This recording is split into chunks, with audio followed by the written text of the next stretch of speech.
तो ये है बिहार की शादी का पार्ट 2 और अगर आपने अभी तक पार्ट 1 नहीं देखा है तो प्लीज पहले वो जाके देख के आना। तो जैसा कि आपने पिछले वीडियो में देखा था कि हम अभी पार्लर में बैठ के इंतजार कर रहे थे हमारी बारी का। तो जैसे जिंदगी हमें नचा रही है वैसे ये पार्लर वाली भी हमें नचा रही थी। पिछली वीडियो में मैंने ये भी बोला था कि अगले वाले ब्लॉग में कोई रिचुअल्स नहीं होंगे, सिर्फ बकचोदियां होंगी। और हमारी बकचोदी में हमारी दुल्हन भी शामिल है क्योंकि वो भी बैठ के बोर मार रही है। और फिर वहाँ घंटों बोर होने के बाद हमें वहाँ से निकलना था क्योंकि हमें तैयार होने के लिए दूसरे पार्लर जाना था। क्योंकि उस वाले पार्लर की रेट काफी ज्यादा हाई थी तो हमें अपनी गरीबी फ्लेक्स करते हुए दूसरे पार्लर जाना पड़ा। और आप सबके इतने डिमांड पे मुझे साड़ी पहननी पड़ी। और हाँ, पार्लर जाने का मतलब ये नहीं कि मैंने बहुत सारा मेकअप कराया था, मैंने सिर्फ अपने बाल कराए थे क्योंकि मेरे बालों का कंडीशन मुझे ही पता नहीं है कि वो करली है कि स्ट्रेट है, इसलिए मैंने उसको स्ट्रेट ही करवा लिया। और किसी के एक कमेंट से ऑब्सेस्ड होकर मैंने ब्लू कलर की साड़ी पहनने का सोचा। और मेरे बाल स्ट्रेट होने के बाद कुछ ज्यादा ही खूबसूरत लग रहे थे और काफी लेट हो चुका था तो मुझे सूट करने का टाइम बिल्कुल नहीं मिला क्योंकि पार्लर बंद होने का समय हो रहा था। तो फाइनली अपनी जुबान से भी लंबी साड़ी लपेट के मैं हो चुकी थी तैयार। और मेरी साड़ी कैसी लग रही है और मैं कैसी लग रही वो तो आपको कमेंट में बताना ही पड़ेगा क्योंकि ऑफ कोर्स ये आप लोगों की ही डिमांड थी। और पूरा तैयार व्यार होकर हम पहुंच चुके अपने वेडिंग लोकेशन पे।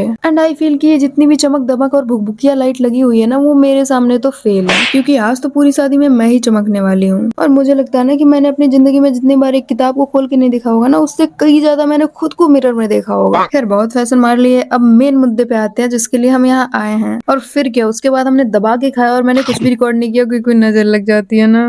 और जब तक हम खा रहे थे तब तक हमारी ब्राइड की भी एंट्री हो गई। तो चलो 2-4 तारीफें कर देना कमेंट में। और उसके बाद हुआ दीदी का फोटो शूट और इतने सारे कैमरामैन को देख के मेरे दिमाग में एक ही थॉट चल रहा था कि दीदी को एकदम सेलिब्रिटी वाला फील आ रहा होगा। और इतने सारे कैमरामैन थे ना कि उनको मतलब ही नहीं कि पीछे पब्लिक भी बैठी है दूल्हा दुल्हन को देखने के लिए। और उसके बाद सबसे प्यारा सीन जिसको देखने के बाद किसी के भी रोंगटे खड़े हो जाएं।